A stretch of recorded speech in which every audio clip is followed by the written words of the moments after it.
Hello student, welcome to my channel basic study note. This is Sandhya Saini. Student, आज हमारी जो classes चलने वाली है वो क्लास 10 वाणिज्य से रिलेटेड रहेगी, जिसमें हम आपको बताएंगे कि भारतीय रिजर्व बैंक में क्या क्या कार्य किए जाते हैं, इसकी क्या परिभाषाएं हैं, इसमें कौन से बैंक का काम सबसे ज्यादा किया जाता है। ठीक है, इसी के ऊपर आज हम बात करेंगे कि भारतीय रिजर्व बैंक में क्या क्या चीजें होती हैं।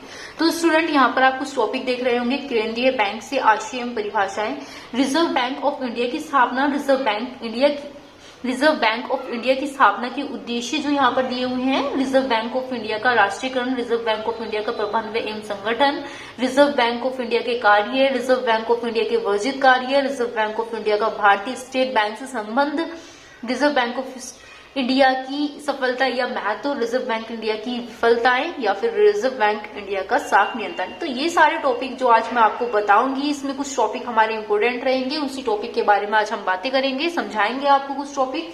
तो इसी टॉपिक को आप अच्छे से समझिएगा। तो चलिए देखते हैं यहाँ पर केंद्रीय बैंक। सबसे पहले इसका आशय और डेफिनेशन यानी कि इसकी परिभाषाएं। केंद्रीय बैंक देश का सर्वोच्च बैंक यानी कि सबसे बड़ा बैंक एक तरीके से कहलाया जाता है। आरबीआई यानी कि इसको आरबीआई शॉर्ट फॉर्म में ये भी बोला जाता है, रिजर्व बैंक ऑफ इंडिया। इसका कार्य देश की बैंकिंग व्यवस्था पर नियंत्रण उसका संचालन करना है। यह बैंक अन्य बैंकों का मित्र, दार्शनिक और पथ प्रदर्शक है। यह देश की शाख और मुद्रा को नीति संचालक भी होता है। फिर उसके बाद में आता है स्टूडेंट, इसकी कुछ डेफिनेशन भी देख लेते हैं। यहाँ पर एक तो डेफिनेशन जो दे रखी है, तो केंट का अनुसार केंद्रीय बैंक वह बैंक है जहां पर सामान्य जनहित में मुद्रा की मात्रा, विस्तार व संकुचन की व्यवस्था करने का दायित्व भी सौंपा गया है। यानी कि जो सबसे ज्यादा बैंक में पैसे का डिपॉजिट करना, निकालना, जमा करना, ये सारी चीजें इसमें दे रखी होती हैं।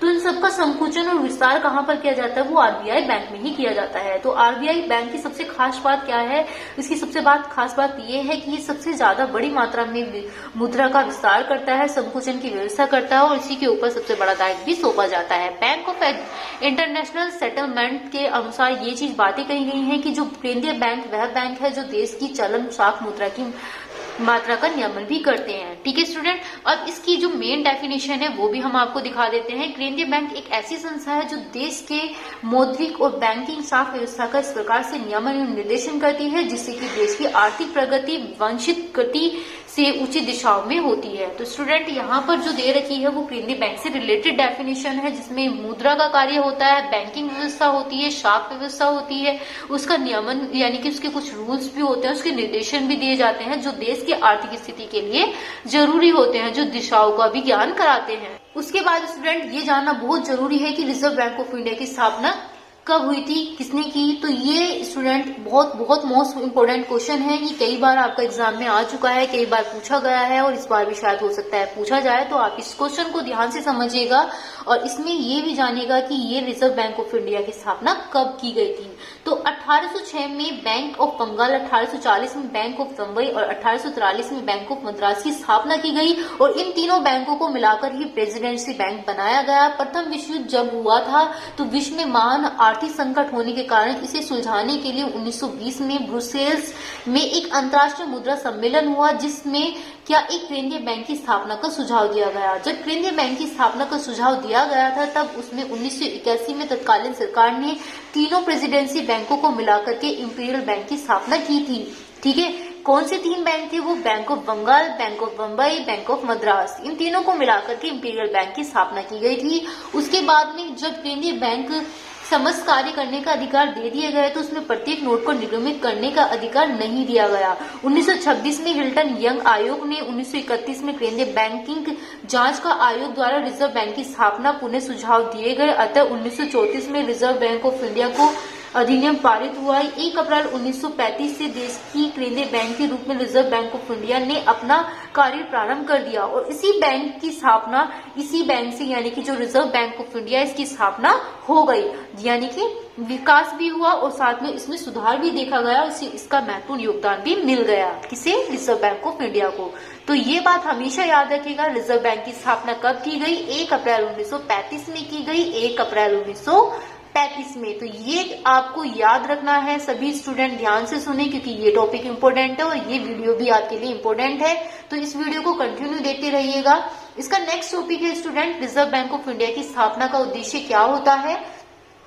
नंबर 1 है व्यापारिक बैंकों का समुचित विकास करना, रुपये के आंतरिक एवं बाह्य मूल्य में स्थापित स्थायी लाना या फिर साख एवं मुद्रा नीतियों में समन्वय स्थापित करना यानी किया जाना, व्यापारी बैंकों में नगद कोषों का संकेंद्रण किया जाना, मुद्रा के बाजार यानी मुद्रा जो बाजार है संगठन का विकास करना, कृषि शाख की व्यवस्था करना, सहकारी बैंकों की स्थापना करना, आर्थिक समंकों का प्रकाशन करना और इसी के साथ में स्टूडेंट विदेशों में मौद्रिक संपर्क स्थापित करना। तो जितने भी यहाँ पर उद्देश्य दे रखे हैं सारे ही हमारे रिजर्व बैंक ऑफ इंडिया की स्थापना से रिलेटेड है। ठीक है, जब ये इस्टेब्लिशमेंट किया गया था इस चीज का, रिजर्व बैंक का, आरबीआई का, तब ये चीजें लिखी गई थी और इसका उद्देश्य ये बन गया था कि मैं बैंकों में अपने बैंक को कितना आगे बढ़ाऊंगा, उसकी ऊपर कितना बर्डन डाला गया था, वो सारे उद्देश्य यहाँ पर दिए गए हैं। तो स्टूडेंट उसके बाद में आता है रिजर्व बैंक का राष्ट्रीयकरण कब किया गया।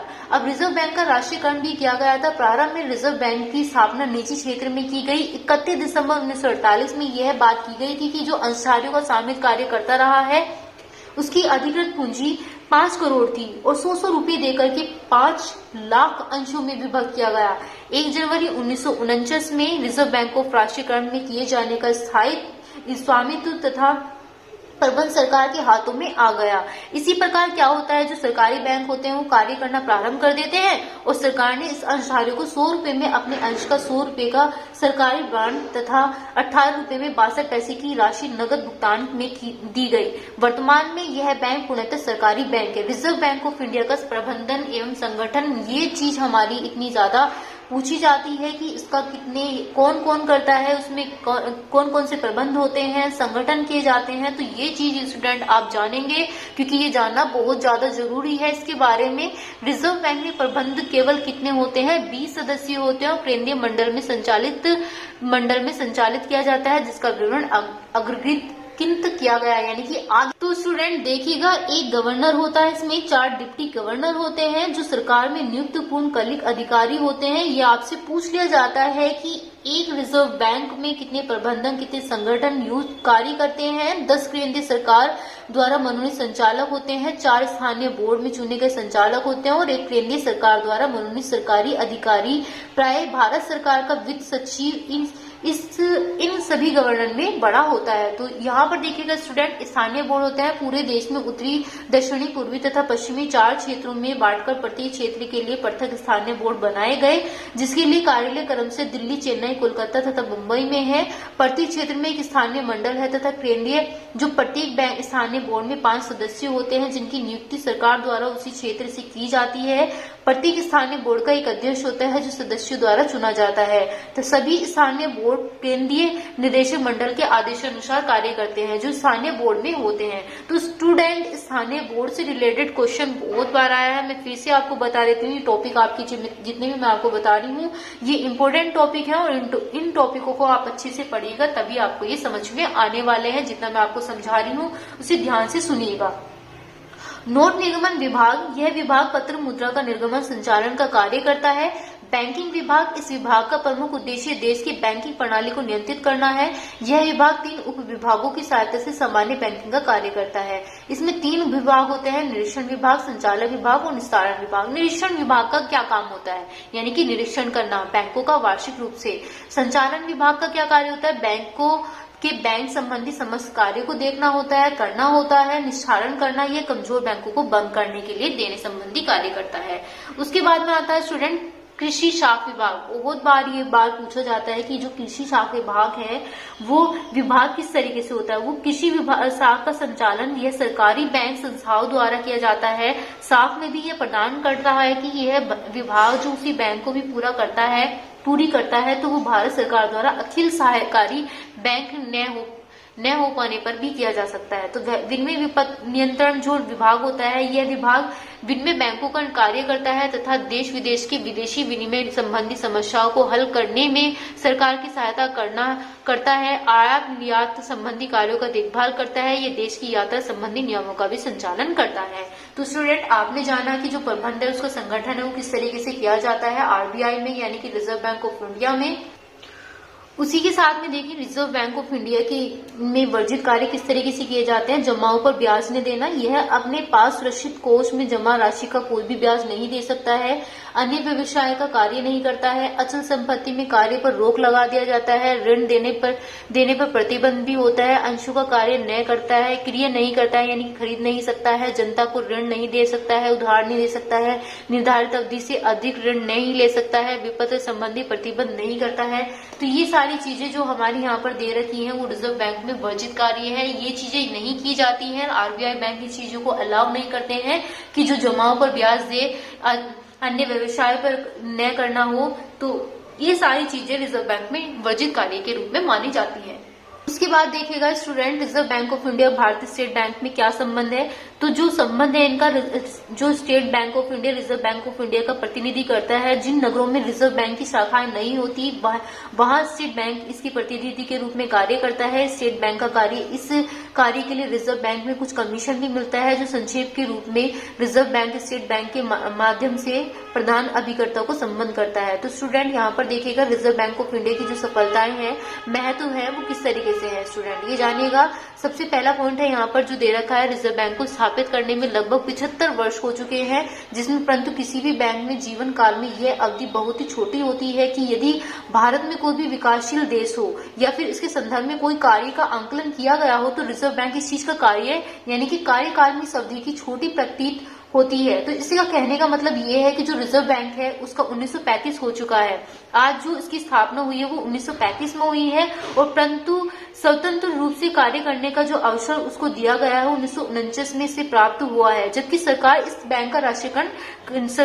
बैंक का राष्ट्रीयकरण कर दिया गया था। कब किया था? 1949 में। इसकी स्थापना की कब की गई थी? 1935 में। तो स्टूडेंट ये चीज आपको याद रखनी है कि ये चीजें कब की गई। उसके बाद में इसका जो कुछ कार्य है सफलताओं की, ये भी देख लीजिए। सरकारी बैंक के रूप में ये कार्य करता है, बैंकों के बैंक का रूप में कार्य करता है, सलाहकार के रूप में कार्य करता है, कृषि शाख में सबसे ज्यादा व्यवस्था देता है, औद्योगिक वित्त करता है और बिल बाजार का भी विकास करता है। समाशोधन गृह में कार्य में जो सफलता होती है उस चीज का भी वो सुविधा देता है। ठीक है स्टूडेंट, तो ये सारी चीजें कहाँ पर पाई जाती हैं? रिजर्व बैंक ऑफ इंडिया की सफलताओं में पाई जाती हैं।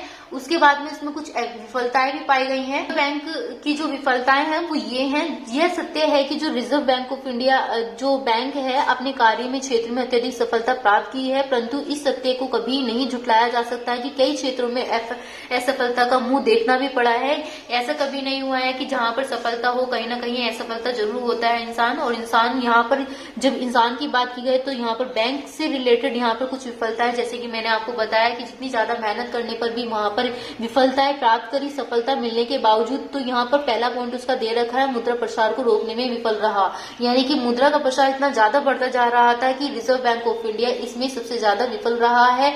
निरंतर वृद्धि करने के बाद भी उसी क्रय शक्ति में निरंतर कमी होती जा रही थी। फिर उसके बाद में विनिमय दर की अस्थिरता आज भी वहां पर है कि जो रिजर्व बैंक विनिमय दर की स्थिर बनाए रखने में पूर्णतः असफल हो रहा है। वो भारतीय 1950 में अनेक बार अवमूल्यन किए जाने के बाजार के रूप में उसी विनिमय दर पर सदैव प्रतिकूल रही है। थर्ड पॉइंट पर भी ऐसे ही कुछ कहा गया है कि जो नियंत्रण व्यवस्था में कमजोरी है वो कितने बैंकों में सफलता में सशक्त नहीं हुई है, और यही कारण है कि जो रिजर्व बैंक ऑफ इंडिया इसकी स्थापना कर रहा है वो 407 बैंक में इसमें सबसे ज्यादा असफल माना गया है। उसके बाद फोर्थ पॉइंट में ग्रामीण शाख में असफलता प्राप्त की गई है। कब की गई है? जो बैंकिंग व्यवस्था कितने भी विकसित क्यों न हो सके, वो ग्रामीण बैंक में क्षेत्र में या फिर रिजर्व बैंक में पूर्णतः असफल रहा है। ग्रामीण बैंक में, महाजनों में, देशी बैंकों में इस चीज में सबसे ज्यादा प्रभुत्व इस कथन में स्पष्ट रूप में पुष्टि की गई है। उसके बाद में जो मुद्रा का बाजार नियंत्रण अभाव पाया गया है वो किस कंडीशन में पाया गया है? रिजर्व बैंक मुद्रा का बाजार का नियंत्रण रूप में असफल रहा। देश में विभिन्न भागों में आज भी बाजार की दरों में से सबसे ज्यादा अत्यधिक भिन्नता देखने को मिलती है। तो स्टूडेंट यहाँ पर जानेगा, जब मैंने आपको कहा है कि अगर कोई सफल हो रहा है तो कहीं ना कहीं उसे विफलताएं भी मिलती जरूर है। यहाँ पर आपने देखा कि वीडियो को पूरा देखा, कंटिन्यू देखा, तो वीडियो को लाइक जरूर करना ना भूलें। वीडियो को लाइक करें, चैनल को सब्सक्राइब करें ताकि आने वाली वीडियो आपको कंटिन्यू मिलती रहे। So thank you.